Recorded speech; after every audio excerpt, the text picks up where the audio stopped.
Hello friends, good news for bankers. आज मैं video बना रहा हूँ long standing demand of bankers. Corona epidemic पिछले साल 22 मार्च को लॉकडाउन, संपूर्ण लॉकडाउन हुआ था और उसके बाद बैंकर भाइयों ने जो काम किया है वो पूरी हिंदुस्तान तो क्या पूरा वर्ल्ड ही उसको अप्रिशिएट करता है, क्योंकि कोरोना के बीच में सरकार ने 500 रुपया जन धन खातों में डालने की 3 बार पेमेंट करी है और सभी बैंकर्स ने उनको इमीडिएटली कैश पेमेंट दी है, क्योंकि एपिडेमिक डॉक्टर्स की एडवाइस के मुताबिक किसी के हाथ से नोट लेना, नोट देना, नोट गिनना, पासबुक लेना और उन लोगों से लेना जो झुग्गी झोंपड़ी और कोरोना प्रोन एरिया से आए थे। गरीब घरों में, झुग्गी झोंपड़ियों में मजदूर लोग, उन लोगों के साथ डीलिंग करनी थी। जबकि मेडिकल एडवाइस कह रही थी कि मास्क के बिना, हाथ धोए बिना, सैनिटाइज़र के बिना, पीपी किट के बिना काम नहीं करना है। और उस समय के दौरान बैंकर्स ने जो काम किया है उसके बारे में यूनियन को थोड़ी देर बाद में होश आई और उन्होंने 6 महीने के बाद 22 मार्च को लॉकडाउन लगा था और 22 सितंबर के बाद यूनियन की नींद खुली और उन्होंने अपने आप को लेटर लिखा सरकार को और उन्होंने ये भी कहा कि हमारे को कोरोना वॉरियर डिक्लेयर किया जाए, क्योंकि medical staff, health worker, sweeping staff, nurses जो हैं, पैरामेडिकल स्टाफ है, सभी को कोरोना वॉरियर डिक्लेयर कर दिया गया था। और हमारे मीडिया ने मेडिकल स्टाफ को उछाल दिया कि ये बहुत बड़े कोरोना वॉरियर्स हैं, इन्होंने बहुत काम किया है, जबकि उनके पास इम्यूनिटी बढ़ाने की इम्यूनिटी बूस्टर मेडिसिन दी गई थी, पीपी किट उनको दी गई थी, मास्क थे, ग्लव्स थे, सारी फैसिलिटीज़ थी। और दूसरी तरफ बैंकर्स के पास कुछ भी नहीं था और उस समय उन्होंने जो काम किया है बहुत ही अप्रिशिएबल है। अरोड़ा सॉल्यूशन चैनल सरकार से मैंने भी 3 बार यूट्यूब पर पोस्ट डाली है और मैंने भी एक लेटर लिखा मिनिस्ट्री ऑफ फाइनेंस को कि बैंकर्स को कोरोना वॉरियर डिक्लेयर किया जाए। 6 महीने 4-5 महीने पहले मेरी वीडियो थी, तो उसी सभी वीडियोस में बैंकिंग के बारे में मैंने भी रिक्वेस्ट करी थी कि इनको कोरोना वॉरियर, रियल सेंस में जो कोरोना वॉरियर हैं वो बैंकर्स ही हैं। जिनके पास हथियार नहीं है, बंदूक लेके टैंक में बैठकर लड़ाई करना बहुत आसान है, लेकिन जिसके पास हथियार नहीं है उसको बॉर्डर पे भेज देना, उससे लड़ाई करवाना बहुत मुश्किल काम है, उसकी बहुत बड़ी कुर्बानी होती है। लेकिन खुशी की बात यह है कि आज पार्लियामेंट्री स्टैंडिंग कमेटी ने 22 मार्च को कल इनको कोरोना वॉरियर डिक्लेयर कर दिया है और उसने आईबीए को लेटर में लिखा है। 22 मार्च का ये लेटर है ministry of finance, department of financial services का। उन्होंने ऑफिशियल लेटर आईबीए को इशू कर दिया है कि बैंकर्स को सूटेबल रिवार्ड दिया जाए। तो सूटेबल रिवार्ड क्या हो सकता है? ये कोई कैश पेमेंट हो सकती है 2-4 हज़ार 5 हज़ार की, मेडिसिन की किट भी हो सकती है, कुछ गिफ्ट हो सकता है, कंज्यूमर आइटम हो सकती है, अच्छी आइटम, लेकिन इनाम तो इनाम ही होता है, रिवार्ड तो रिवार्ड ही होता है। तो मुझे बहुत खुशी है। आज मैं लेटर भी आपको पढ़ के सुनाता हूँ सरकार ने लेटर में क्या लिखा है और मैं आपको वीडियो में दिखा भी रहा हूँ। डिपार्टमेंट ऑफ फाइनेंशियल सर्विस का ये लेटर है। ये इसमें क्या लिखा है मैं 2-4 लाइनें पढ़ के है, बहुत छोटा लेटर है, लंबा नहीं है। जो Jeevan Deep building, parliament secretary, new Delhi, 22 March 2021 है। Ministry of finance, department of financial services है। Chief executive, Indian bank association, chairman state bank of India, managing director and chief executive officer of nationalised banks. अब government को सुर्त आई है कि public sector banks का क्या role है, कि गवर्नमेंट की स्कीम्स को, प्रायोरिटी लेंडिंग को इम्प्लीमेंट करने के लिए पब्लिक सेक्टर बैंक, सरकारी बैंक, नेशनलाइज्ड बैंक का कितना बड़ा रोल है।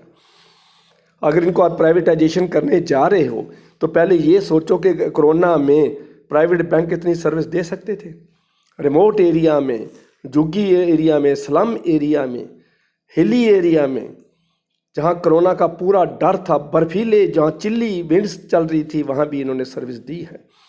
तो उन लाइनों में उनके बहुत लाइन 2-4 लाइनों में पढ़ के सुनाता हूँ। The undersigned is directed to inform that the parliament standing committee of home affairs on management कोविड-19 pandemic and relaxed issue 2022 report. देखिए मेन लाइन क्या है, the comments note that the committee noted that the appreciate the efforts and pain taken by the banking sector for providing uninterrupted and seamless banking facilities during the COVID-19 outbreak and consequent lockdown. In their sincere effort to provide conscious services, continuous services, many of the bank official also lost their lives, valuable lives. कितने ही banker corona के बीच में मर गए हैं, पूरी की पूरी ब्रांच क्वारंटाइन कर दी गई, पूरी की पूरी ब्रांच की डेथ हो गई, कोरोना फैल गया। The committee there for places as on record the good work done by the banking scene sector high from the beginning of the covid pandemic and observe that they are also recognised as a covid warriors. इसमें ये भी लिखा है IBA को suitable reward देने की बात भी लास्ट लाइन में लिखी है। मैं suitably apprise their respective boards and staff, सभी बोर्ड स्टाफ मेंबर को अपने इसके हिसाब से उसको सूटेबल रिवार्ड दिया जाए। तो ये है खुशी की बात है, लेकिन दुख की बात ये है कि ये डिसीजन थोड़ा पहले होना चाहिए था, ये उस टाइम होना चाहिए था जब कोरोना चल रहा था, उसी के बीच में उस टाइम होता तो बहुत अच्छा था। और गवर्नमेंट को जो प्राइवेटाइजेशन की मूव चलाई है, आज भी स्टैंडिंग कमेटी की 24 मार्च को आज भी मीटिंग चल रही है, और क्या वो एक्शन लेते हैं प्राइवेटाइजेशन के बारे में अभी अभी रिपोर्ट आने वाली है। तो मेरी वीडियो एक दिन लेट है कोरोना वॉरियर के बारे में बताने के लिए, क्योंकि कल को लोन मॉरिटोरियम का आज फैसला हुआ है सुप्रीम कोर्ट का, दूसरा प्राइवेटाइजेशन की वीडियो मैंने डाली है, और तीसरा ये वीडियो भी आई है, तो इसलिए बहुत इम्पोर्टेंट प्रायोरिटीज़ वाइज मैंने करा है। थोड़ी ज़रूर लेट है, ये 15-16 घंटे वीडियो लेट चल रही है, लेकिन फिर भी खुशी है। Good news for banker, I congratulated all bankers. और इसमें यूनियन का भी रोल है, तो इसको अभी मैं बहुत धन्यवादी हूँ सभी का कि उन्होंने, और सबसे बड़ा धन्यवादी हूँ गवर्नमेंट का जिसने इतना बड़ा एक्शन लिया है और इस बैंकर्स की रिस्पेक्ट का ध्यान रखा है, उसकी रिस्पेक्ट को रिस्टोर किया है और उनके जो काम को अप्रिशिएट किया गया है। वैसे तो मैं चाहता हूं कि गवर्नमेंट को चाहिए था कि सही मानों में रियल कोरोना वॉरियर जो हैं वो बैंकर्स ही हैं। मेडिकल स्टाफ का नंबर बाद में होना चाहिए था, पुलिस का नंबर बाद में होना चाहिए था।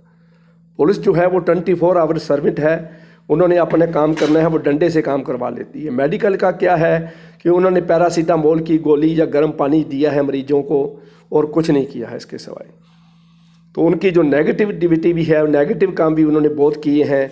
बिहार में, यूपी में हमने देखा है कि 25% डॉक्टर एब्सेंट थे कोरोना के बीच में, they were on unauthorised leave. Media बता रहा है, प्रिंट मीडिया और इलेक्ट्रॉनिक मीडिया दोनों ही बता रहे हैं। ये भी हमारे को पता है कि लाशें 70 लोग मरे हैं दिल्ली के हॉस्पिटल में और उनकी लाशें 67 रिकवर हुई हैं। 3 डेड बॉडीज़ गुम हैं और आज तक मिली नहीं हैं। तो ऐसा है, उनकी लापरवाही जो है, उनका जो नेग्लिजेंस है, उनका जो केयरलेसनेस है, उनकी sincerity towards duty, towards job भी डाउटफुल है। 25% डॉक्टर अनऑथराइज्ड लीव पर हैं, जबकि उनको मेडिकल प्रोफेशन के डॉक्टर बनाते समय कसम चुकाई जाती है। तो उनको कसम खिलाई जाती है कि मैं हर तरह से किसी भी कोताही नहीं करूंगा, I will never be negligent in discharging my duty towards the patients. पर दूसरी तरफ बैंकर को ऐसी कोई कसम नहीं खिलाई जाती है, ऐसा कोई काम नहीं है। उसके बाद भी बैंकर ने जो काम किया है दैट इज़ प्रेज वर्दी, अप्रिशिएबल। तो इसके लिए सभी बैंकर्स भाइयों को, सभी यूनियंस को, सभी यूनियन के रिप्रेजेंटेटिव को अरोड़ा सॉल्यूशन चैनल की तरफ से मैं आप सभी को मुबारकबाद भी देता हूं। और मैं रिक्वेस्ट भी करूंगा IBA से भी, वो जल्दी से जल्दी आपको सूटेबल रिवार्ड, सूटेबल गिफ्ट दो और कंज्यूमर आइटम दो ताकि सारी फैमिली को उनके पास जाए। सिर्फ बैंकर ही टॉर्चर नहीं हो, उसकी सारी फैमिली ही टॉर्चर हुई है कोरोना के दौरान। जब एक घर का आदमी लॉकडाउन के होते हुए भी, बस सर्विस ना होते हुए, कन्वीनियंस ना मिलते हुए भी बैंक में जाके ड्यूटी देता है तो सारी फैमिली को टेंशन होती है। तो मैं कहूँगा कि बैंकर्स की फैमिली को भी रिवार्ड दिया जाए। दूसरी बात है, जो रिटायरीज़ हैं हमारे, उनके लिए IBA के लेटर में, सरकार के लेटर में कुछ भी नहीं लिखा हुआ है। रिटायरीज़ जो 1 नवंबर 17 के बाद रिटायर हुए हैं उनको वेज रिवीजन में भी कुछ अच्छा नहीं मिला है। लेकिन एक चीज़ और है कि जब रिवार्ड दे रहे थे तो वो रिटायरी जो आज के डेट में रिटायर हुए हैं कोरोना में, उन्होंने भी काम किया है लेकिन वो रिटायर हो गए हैं तो उनको भी अवार्ड मिलना चाहिए। तो मैं रिटायरीज़ के लिए भी रिकमेंड करूंगा, गवर्नमेंट से रिक्वेस्ट करूंगा कि रिटायरीज़ के लिए भी ऐसा ही लेटर निकाला जाए। तो जो पिछले साल रिटायर हुए हैं, कोरोना के बीच में रिटायर हुए हैं, एपिडेमिक के बीच में जिन्होंने काम किया है, उनको भी सूटेबल रिवार्ड दिया जाए। तो मुझे आशा है इस वीडियो को शेयर करोगे, लाइक करोगे, सब्सक्राइब करोगे। वीडियो में मैं सर्कुलर आपको दिखा रहा हूँ, आप पास करके जूम करके पढ़ सकते हो। Thank you very much.